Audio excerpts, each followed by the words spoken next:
Hey mate, did you hear about that rumour about Beer Karma? Beer Karma? You drink one of these and a Victorian Cops one. Oh, really?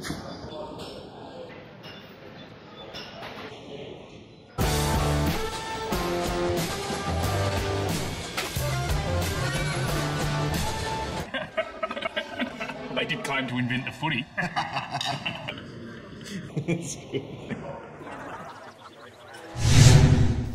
Good evening all and welcome to yet another episode of Grassroots Online, the show by, for and about the South Australian Amateur Football League. As you know, I'm Lisa Wright, and as you know, this is my co-host, Mr Tom Javor. Welcome, TJ. Oh, it's great to be here, Lisa. We may have some new viewers this week, you never know, so you can call me Tommy.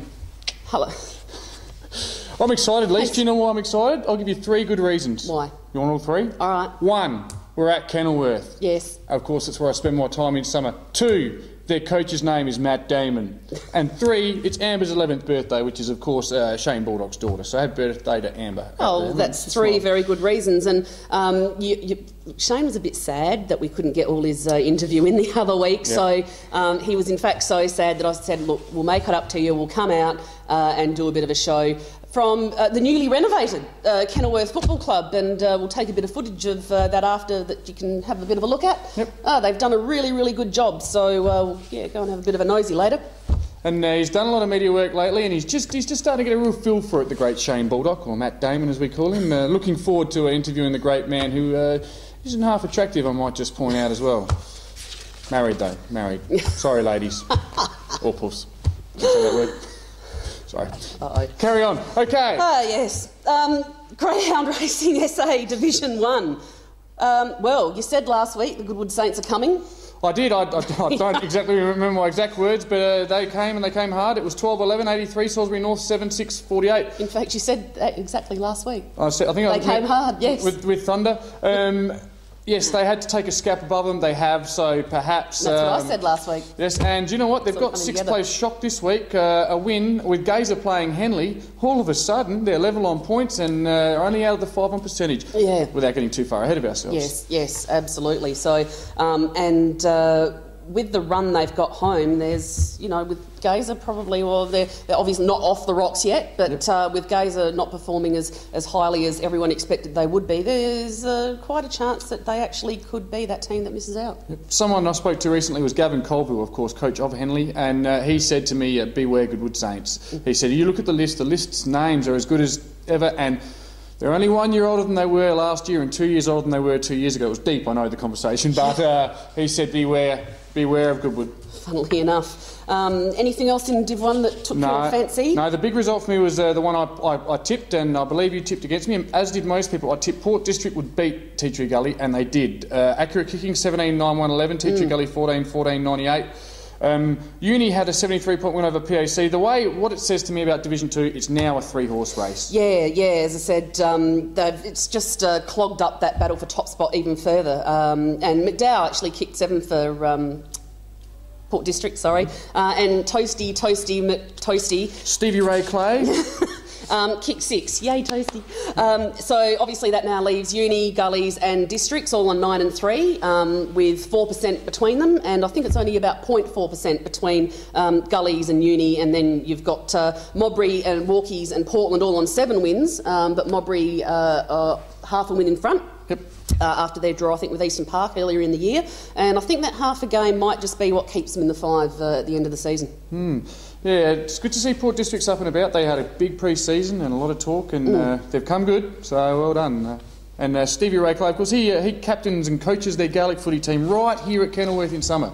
So obviously doing good things off the field as well, Stevie Clay. Absolutely. Now, in Division 3, Seaton's on top of the ladder after winning the 1v2 clash against Smosh. Yeah, 6 goals. Yep, and it was, I believe it was Paul Marshall's 350th.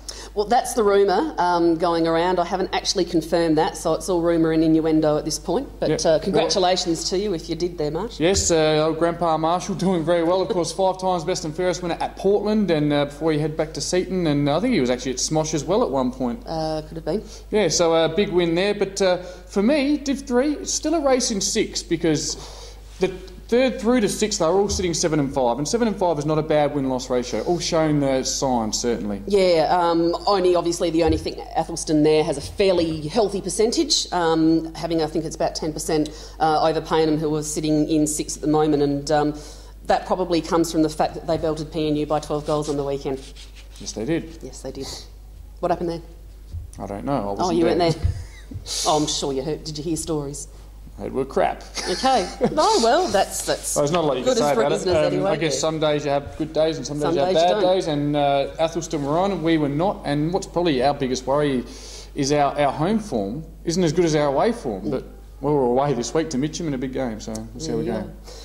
In Division 4, Salisbury West had a pretty predictable win over Para Hills. Just wanted to mention Dylan Kohler, who actually kicked 12 goals out of their 27, so fair effort there, Dylan, well done. Well done to Deals, and I've got a West End stat for Division 4. It was interesting to see Pulteney, probably a bit of an upset over Greenies. It was Pulteney 16-8, accurate kicking, 104. Greenacres 14-18, 102. We talk about it all the time. 8 more scoring shots, but didn't get the chocolates. But the combined result, Golden Grove smashed Hectorville, Unley smashed Plimpton, Salisbury West smashed Para Hills, Scotch smashed Elizabeth. Total combined points of those 4 victories. Lisa, have a guess. 380 points. Oh, that is magnificent. 383 indeed. Yes, well close. played. So only the one game of close, probably not as close as some of the other divisions there, Division 4. Yeah, look, Pulteney's form, and now you say that, Pulteney's form's actually been a bit up and down with who they've beaten and who they haven't beaten, and they're probably lucky that Heckies aren't travelling that well at the moment, because I think that's about the only thing that's keeping them in the 5 at the minute, so they'll need to pull out some good wins in the next, 6 rounds we've got left to keep them there. Yep. Anything else for Div 4? No, that's it for me. All right, let's move on to Div 5. And just before we do that, we're going to take a look at the footage that was taken on the weekend. It is Div 7 footage. It's Tea Tree Gully versus the Spidermen. Oh, the boys down at North Pines. I believe Yes. Tea Tree Gully had a convincing victory. Yes, they did. It was pretty close there for a while, but Gully ticked away. But we're going to talk about that when we get to Div 7. Because we're on Division 5. We're on Division 5. Now, Kenilworth have gone from giant killers in the Cookanaut to be killed by giants with a 10-goal flogging, unfortunately, at the hands of top-of-the-table Luthies. Now, who I'm actually still waiting to drop off the wagon. They do it every year, Luthies, and I'm just waiting. I'm waiting. Now, speaking of giants, Rowie, the Payne Meagle, kicked 8 goals. Is he big, is he? He is tall, he is lanky, but he is just everywhere. He's like Chicken Man. He is like Chicken Man. I guess you brought up Kenilworth. We're going to not just touch on Kenilworth, we're going to cover every aspect of Kenilworth. But the word I had written down, it's a big word and I like one big word a week, was schizophrenic. The last 2 weeks have been almost schizophrenic. In fact, they could knock off Brahma Lodge coming from behind in a thriller on a Friday night at Thebby and then put in, well, nothing short of a piss-poor performance against Luthies. Okay. Hi to everyone at Kenilworth, who I'm sure is watching this tonight. Let's move on to another Div 5 game. Ours. Yes. Fancy that then? Oh, no. Well, look, our shocking kicking won us a game of footy. We kicked 15-23 to beat Glenunga, who was a scalp above us at the time. Yep. And we're now sitting clear third, which is fantastic. Now, here's my West End stat for the week. Our 18s also kicked the exact same score on Sunday and won. Somewhat of a phenomenon for your stiff shizzle lists. Yes, absolutely. Now, I'm not quite sure whether to be proud of that or not, 15-23, but we had 2 kids, under 16s, make their A-grade debuts on Fantastic the weekend, effort. both named Jordan. Geordie Persinos and Geordie Pobke, and they both did a great job, and Geordie Persinos kicked 2 goals, I reckon, or one of the Geordies. Geordie Pobke, where's he from? Well, they're both obviously Hope Valley juniors, and one's playing at North and one's playing at Norwood. Well, there you go, that's fantastic. There you I actually, go. on my way to radio duty Saturday morning, had Charlie Wintle drive up alongside me and wind the window down and give me a few scoops, and he said it was a big game and it was must win, and he did, got the job done, so big step for your club. Yeah, it was a really good win. As I said, with the points we kicked, everyone thought we were sort of gone and goners, but very, very good win. And hi to Steve Smith, who unfortunately went down in a fairly nasty way and was stretchered off from Glenunga, their full-back, and made a mine for around 20 years or so. But he sent me a message the next day to say he was fine, but no doubt he won't be playing this week. And if you could just get a little bit of turn on the ball occasionally, Smithy, we'd all appreciate it. Now, Division 6.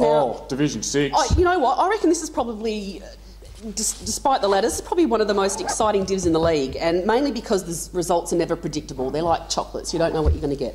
That's a very nice 6. Yes, because I'm excited about Division 6. Colonel Light Gardens had a win over Lockleys and now find themselves in 4th spot in front of Mawson Lakes, who now sit in 5th after losing their 4th game in a row. Do we call this the Mozzie Wobbles? Riddle me this, riddle me that. Jeff Riddler, have you looked at a black cat? Because it's just all gone pear-shaped, hasn't it? It has. The Tossers needed to actually win that game on the weekend to keep in touch with the 5, but they still just sit on that edge in 6th place. They've won 6 games, the same as the Units. Speaking of the Units, what a lovely segue. 23-goal win on the weekend. Now, Sean Dutchy Holland said, I'll let you know when you come out, Tommy. I'm just going to get the boys cherry ripe up and about. Well, 23-goal win. Surely, Dutchy, surely soon we'll be out down Mofflin Reserve Way. And a special mention to Jurkovic. J-E-R-K. Good Croatian boy, yes. Kicking 10 goals. Yep. As well, in their big win over Houghton, who are in big trouble. There you go.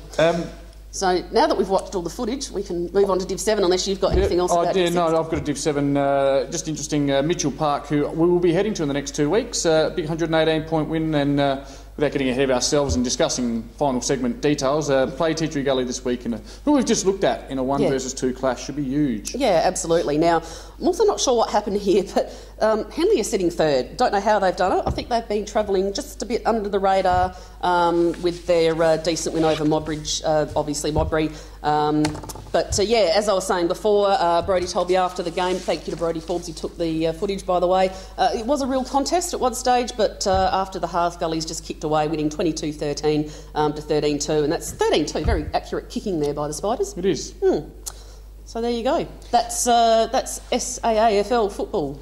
What happened last week? In a nutshell. Now, of course, we are at the Kenilworth yes, we are. Football Club, otherwise known as St Mary's, formerly the South Adelaide Football Club's home ground. Panther Park. It's come under many names. Tonight we're going to obviously speak to the great Matt Damon, a.k.a. Shane Baldock. We're going to probably speak... Are we going to see Schultzy here somewhere? Well, he might pop his head in later on, with any luck. Possibly the Prez will have a quick chat with us as well. Yep. Absolutely. So, and then we'll stitch up the boys as well. And your tip for the marking contest already is Blake Moser. You think he's going to fly? I don't think he's actually here, and if he's not, I hope he's arrived since. This could be a fizzer. Otherwise.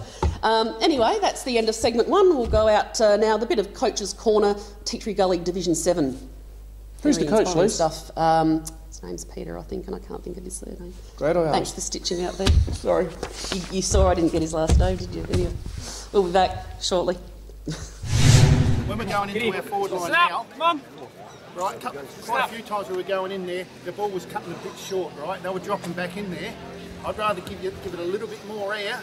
Now what I've done is I've put some big blokes up there, all right? So when we're coming through our forward lines, we pop it up in the air. Give every opportunity for our forward line to mark the ball. At worst, it's going to come to ground, all right? This is where these little blokes, Jay, half forward, BJ, you're going to be running onto that ball, all right? This is where you're going to kick yourself through. Readers, a lot of you are probably looking at the screen going, who slipped in the DVD of Good Will Hunting? I see Ben Affleck and Matt Damon. That's right, Matt Damon. But no, it's TJ here with a Grassroots exclusive, with a man who looks like Matt Damon, but coaches a lot better than him. Welcome to the show, Shane Baldock. Thank you very much. Now, let's talk you up a little bit. Premiership coach last year. Tell us how did it feel? Oh, very good, obviously. So it was... we had a pretty good year. We were lucky with injuries, and we only lost 2 games for the year. Obviously, the marathon was a very good day and night. So yes, it was very good. Let's not talk about the night. Now, obviously, you won the Div 6 premiership. Coming up to Div 5, you sit at 6 and 6, yet find yourself in 7th position. Must be a bit of a reflection on the actual step that it takes to play at the next level up. Yeah, definitely. I think there's a few different things from 6 to 5 that. Our guys have taken a bit to get used to in terms of the speed and the skill level and stuff like that. But I mean, it's very close as well. I mean, we're 7th, but we're really only 1 game off 4th, so it's very tight comp. So absolutely, and I mean, just to reiterate what you're saying there, I guess that we've discussed it quite aggressively before we interviewed you. The fact that 2 weeks ago you were able to knock off the top team in Brahma Lodge, and then last week. Played like Nancy's and got smashed. Yes, basically, yeah. No. So, not much to say about that. We're standing in front of what a beautiful piece of metal this is. the Kenilworth Football Club Team of the Century. And I just noticed centre-half forward, Victor York Richardson. Is that the great man, grandfather of Greg Chappell, who the Gates is named after? Yeah, it is. Yeah, so I'm told by Gaz over there behind the bar there. So yeah, apparently it is. It's amazing. It just goes to show you what a great club this is. And yeah, Victor Richardson. Wow, who would have thunked it? Now, on the actual club itself, obviously you're not just a footy club, this sports association, but you've got a lot of other things happening as well. I didn't prompt you with this question, but I hope you can tell me about some of them that happen over summer. Obviously, we have the Gaelics here in summer. They play Gaelic footy here. I don't know too much what goes on. You probably know a bit more. Three nights a week, isn't it? yeah, I think it's about 3 nights a week. There's some training on Wednesdays because sometimes we train Wednesdays over the summer, and there's people training here and stuff like that.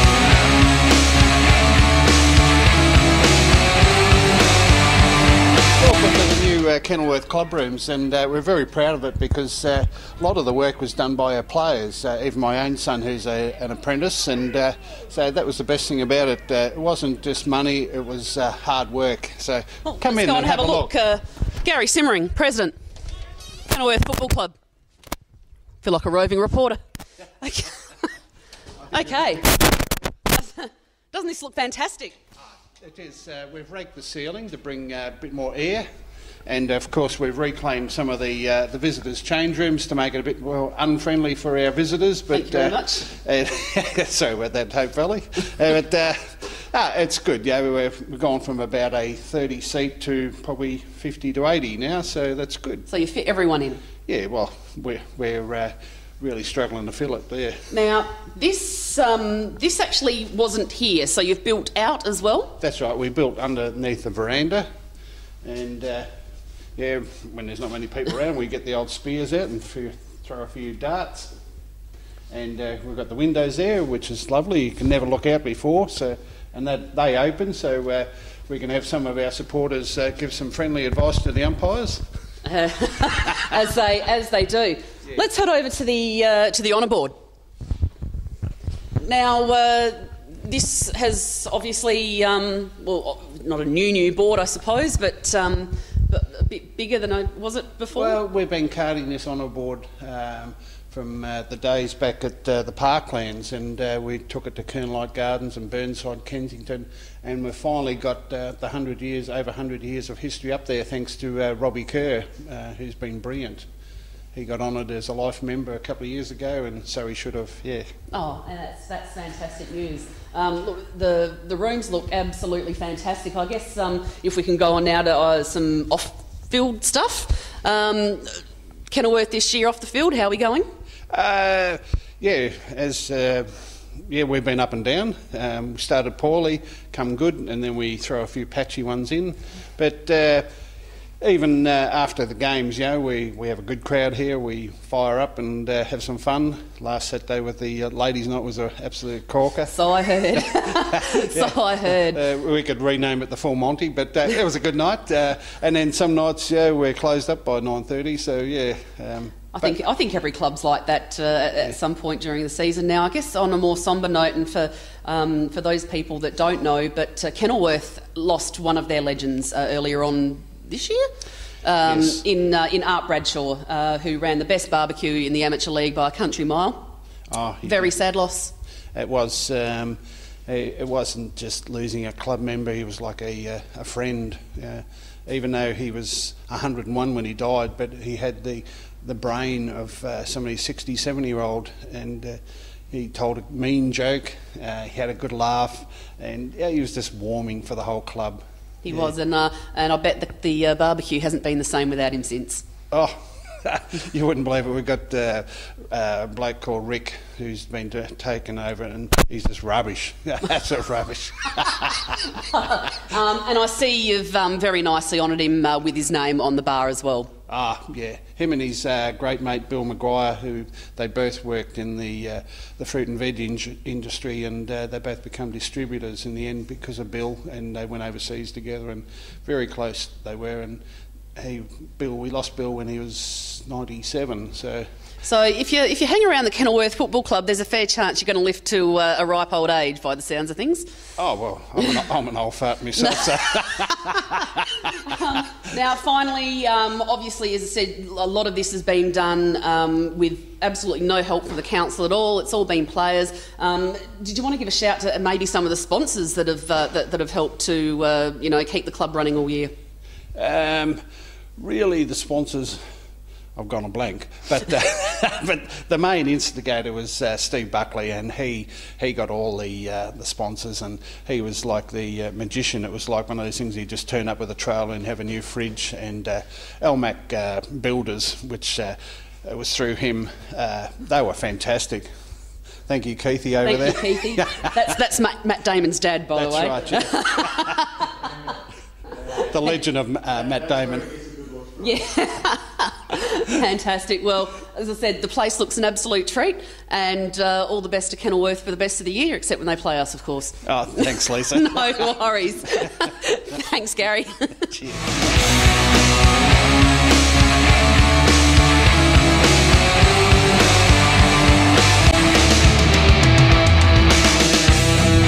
I'll tell you what, it's amazing who you meet when you're out and about. Now, I'm here with a gentleman. His real name is Mark Bradley, otherwise known as Braddles, or some people even call him the Rain Man. Mate, it's great to have you on the show. Yeah, thank you. No worries. Now, I was taken back by the fact you came up to me and you were able to tell me about the time we played each other in the year 2000, and you did say I played well. So tell us a little bit about that day out here. Yeah, actually, I do remember that day. It was a guy called Bob Kerr's 200th game here, and that day we won. Sorry, Kenilworth, yeah. Yeah, Kenilworth won, and me being an ex-Burnside player, it was a big day, yep. You know, and to get the 2 points was a great day, and we were coming from behind all day, and then we won, and for Bob Kerr's 200th, it was great. A special day. Now, look, one thing I've done on this show, I'm not sure if you're a huge fan of it, but I've been talking about clubs that have had to fold or become extinct. One club that did become extinct was Burnside Kensington, but there's a lot of great footballers that, as an ex-player, you'd remember. Just list off some of those names for us. Well, I played at Burnside in '97, and in those days, Mick Gilmore, he won the... Who recently played his 250th? Yep. He won the medal that year in '97. Yep. And then the great players of that time in '97 for Burnside was a guy called Chris Munro. He won the goal kicking that year, didn't he? Yes, he did. Yeah. And then there was a guy called Anthony Toffoli. He also kicked 80-odd goals that year. Wow. Took over. Chris Munro that year, I think, only played 9 games or 10 games, and he was averaging about like 11 goals a game. Well, so yeah, he could play. Yeah, he was a good player. And then there was his brother Wayne, very good player, and the captain that year was a guy called Scott Fielden. Yes, Scotty Fielden. He was still captain for a few years after that. Yeah, and then there's like also a guy called Timmy Hine at centre half back. Yep. Very good player. I think he was at Payneham North Union after that. Sure was, yeah. And then there was Tommy Churick. Yep. He used to have a bandana on, and he used to do some funny things before the game. He used to run into the wall and punch at the wall before the game. Those Croatians, they're nuts, mate. Yeah, he was crazy, that bloke. Yep. And one day, apparently, I wasn't there that day, but I was out injured. But when he went to knock the wall, the whole wall fell down onto the opposition. Back in those days. Churick, what are you thinking? Oh. Yeah, so... Hey, look, someone you talked to me about off air as well was a bloke by the name of Chris Aston. Now, his brother is someone who's synonymous with amateur league called Crazy Dave Aston. Tell us about Chris Aston in his prime. Yeah, he was very quick off the mark. I reckon he was a sprinter. He was actually a national champion sprinter, yeah. Like, I thought I was pretty quick over the ground. Yeah. And every time I went for the ball that particular day, he was just covering me. He was 5 metres in front of me over the journey, you know. Yeah. And I reckon he was the quickest player I've ever played on, to be quite honest. Yeah, no, he did hold state records. Well, I didn't even know that. There you go. There you go. You have to ask him to tell you about it. Oh, would he? And like, I thought I was about 5 metres in front of him, and he just tore me down. Another one of the Burnside Kensington alumni, Darren Allman, said he had the best closing speed he'd ever seen in football anywhere, which is probably pretty accurate. So. Oh, well, there you go. I didn't even know that. Now, I'm going to ask you one final one. Yeah, obviously a great career at Kenilworth. What was the highlight? Is there one particular highlight? Yeah, last year, being a spectator and a supporter of this football club after my A-grade finishing days, watching last year's grand final in the A-grade and B-grade, that was a big highlight. Yep. That was a big day for the club. Me personally, I played in the '99 grand final against Pulteney, and that was a good day. And as a player, that Pulteney won, though, did they? They won. They won. No. That's. But the silly thing about that day was we got to 3/4 time, and we realised that we could have won. Yep. When we went into the game, we actually thought we couldn't have won. Yep. So and last year, when I was sitting back watching our A-grade play, they realised they could win. Yep. And they had the belief and the character and all of that sort of stuff. So that was the best part about last year's win. Thank you so much for being on the show. You are one of the most interesting characters I've met in all the shows I've done. I wish we had more time to give you, because you really are. What's going on inside that head is amazing. You've forgotten more than most people have ever known. Yeah, thank you. Thank you, mate. Good on you. Thanks a lot.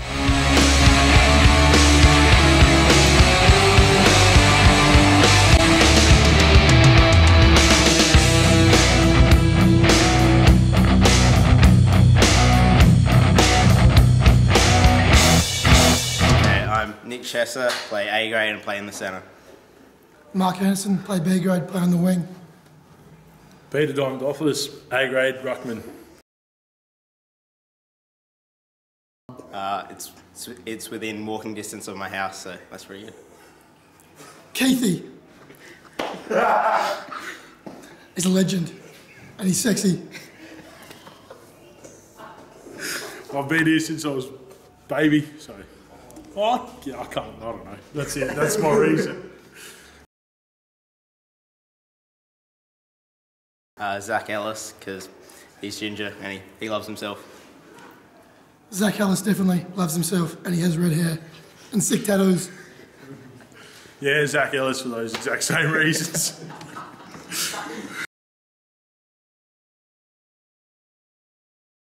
He was washing his socks. He couldn't sweat. Oh, I don't know. When does he train? That's the question. He was playing with himself.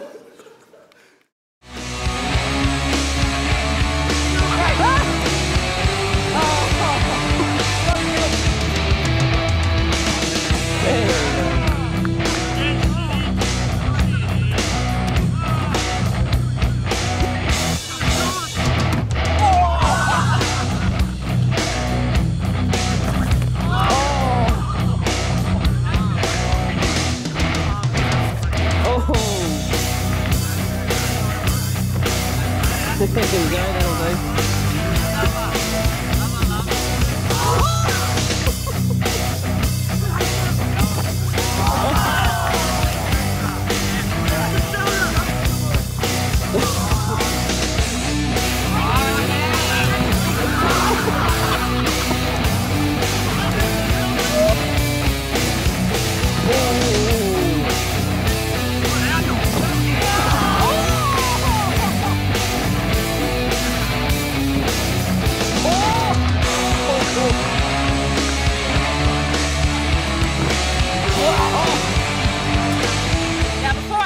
Contest tonight, I thought it was an absolute shoo-in, but the apparent star is not here, Blake Moser. Shame on you.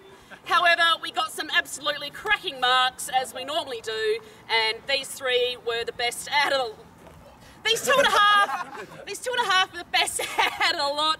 With me, I've got Ashley, Christian and Ari. Did I get the names right? Oh, I always get them wrong. Okay, guys, we know the drill. We're going to cheer for some beer. What do we think of Ashley's mark? What do we think of Christian's mark? Come on. Are you serious?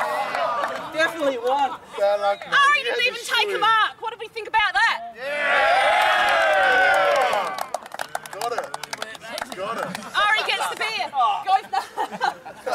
Congratulations, Ari. Thanks to the Kenilworth boys for having us out tonight. Hello, over here. No, I got you. Thank you very much. Thanks to the Kenilworth boys for having us out. We'll see you at a club near you next week.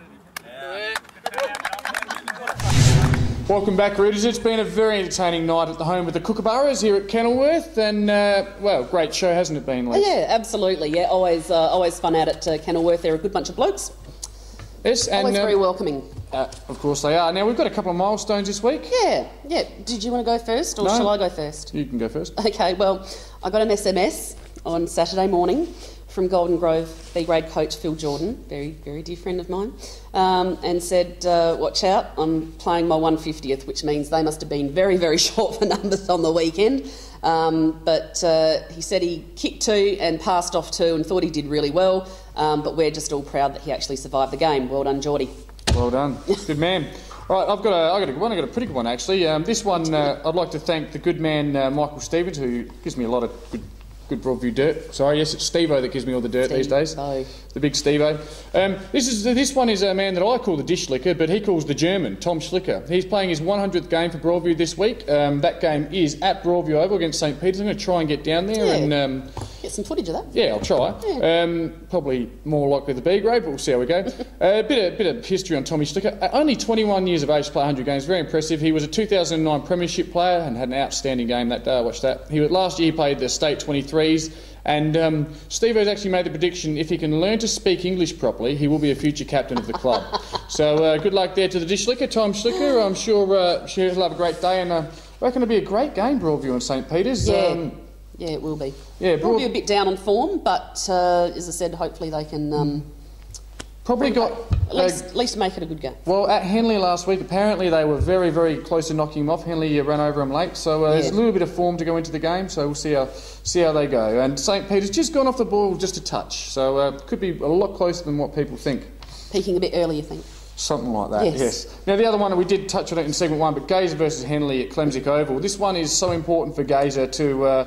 let's face it, they've got to almost arrest their slide. Yeah. If they... I think they're 6-6 now, are they? You've got the ladder there.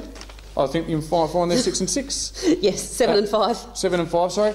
And it might be Goodwood that are one game behind them on 6-6. But if Goodwood can win, all of a sudden, they can... That's it. Yeah, they'll be coming.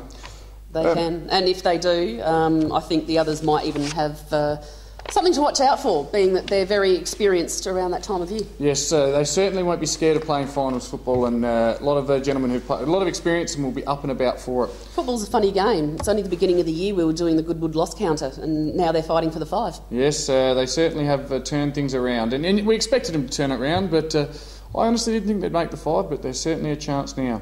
Certainly didn't think Gazer would miss the 5, that's for sure. Well, no, that's right, absolutely. Again, not beyond the realms of possibility if they don't pull their finger out. Now, next one I've got, Lisa, I'm going to shoot down. We do a lot of time with 2s and 3s and 4s, but Division 5, a game that interests me at What the Fork Reserve, of course, home of West Croydon. West Croydon and Adelaide Lutheran. I just look at this one, there's just something about this game that grabs my attention. Matty McPherson gets his boys up for the big ones, and this is a big one. It is a big one. If West Croydon can win, and obviously hopefully we win as well, actually we'll still be a game ahead, but they would overtake us in 3rd if they happen to win this one, because they've got a slightly better percentage than we do. They're probably a fairly evenly matched side, although Adelaide Lutheran have got a lot more tools. Yep. And obviously Rowan Meagle is the Adelaide Lutheran guy. They've got to stop Ty Allen as well, obviously. But as I said, West Croydon, they're a hard running side. Yep. And is it at and West some big Croydon? bodies. It is, yes. Yeah, it is at West Croydon. And they've got a lot of good forwards. Woodcock, Bryant. Etc. So I think it's going to be a battle of height versus a battle of speed. So even weather might play a bit of a part in this one, I reckon. You've been talking about it for a while. You're expecting Adelaide Lutheran to fall away. Well, perhaps this could be the week. I know that's a terrible thing to say, but it's just what they've done over the past 3 years. They've been premiership favourites in any given year, and they just fall off in the second half. It's a terrible thing to say about a club that's in your division. Yeah, you never know. I got one more. Shooting down to Div 7. We did touch on it again earlier. Mitchell Park, Tea Tree Gully, 1 versus 2. Mitchell Park Oval. Now, I've spoken to Wayne Wild. Don't know if he'd be happy with me announcing this. Several injuries, up to 6 injuries this week for Mitchell Park. A huge danger game. I know the McDonald boys have been away working Imperial Week. They'll be back for the game, so that's a couple of very crucial ins. But this will be a real test, and the Tea Tree Gully are a real premiership threat. This could be the one that Mitchell Park drop. Yeah, I mean, obviously they're never going to overtake Mitchell Park, but in order to keep that second spot, they're now going to have to keep winning, as I said, as Henley is sneaking up behind them very, very quickly, and we probably expected Anglevale to be in that mix as well. So I haven't seen each club's run home, but as I said, I think Tea Tree Gully will be all out here after a very good game last week. Yes, I'm sure Coach Peter, whatever his name was, will be certainly having the boys fired up, ready to go. Yes. Hope his name's Peter. All right. Now, Elise, the emails have been down a bit lately. We haven't got too many, but if you did want to send us an email... Oh, that's me. grassroots@saafl.asn.au. Please send us something nice. Beautifully like a milestone. Done. Yeah, milestones. Milestones good. What was the thing we used to do? Hatch, match, hatch, match, dispatch. Oh, dispatch, yes. okay. Which means if you're pregnant or having a baby or... Dying. Or dying. If you're dying, let us know. We'll give you a shout out. It might really perk you up. Yes. Yes. All right. Anywho, I think that's about all we've got for this week. Is that it, really? Oh, just before we go, I'd like to thank the Kenilworth Football Club for donating these fantastic, what do you call them? Stubby holders. Yep. To put our West End draft in. Don't they look great? Go the chocolate and blue. Go the Cookers. Cheer the chocolate and blue, the club for me and for you, is that right? Yes, for me and for you, not for you and for me. Right, I'm glad we straightened that out this week. No beef this week, that's fine. It's hopefully every club has addressed that. Life is good, we'll see. Just quickly, Elise, in the next few weeks, a few of the clubs we have got on the radar. We've got the Only Mercedes Jets doing great things in Division 4. They certainly are. Mitchell Park, as discussed, in Division 7. Yep. And, of course, we are looking at you, Dutchy Holland. Century United, we want to come see the units. Yes, yes, and hopefully getting out to Brahma Lodge at some stage as well. Yes. And Rosewater. It's a lot of... it's a lot of clubs. How many weeks have we got left? 5 clubs. Yes. I hope we can fix you all in. Yes. That's all good. We'll get there. Been a fantastic show. Thank you, Javois. Oh, look, always a pleasure. No worries, and we will see you next week. Thank you, West End. Bye-bye.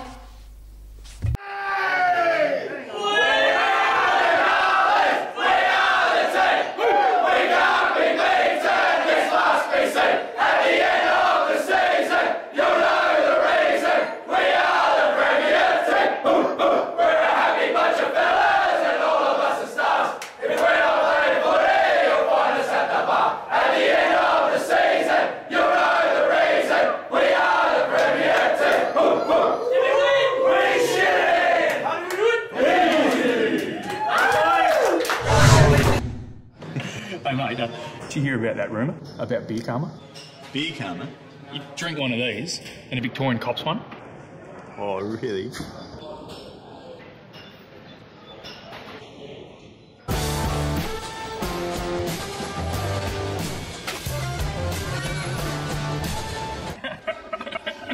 They did claim to invent the footy.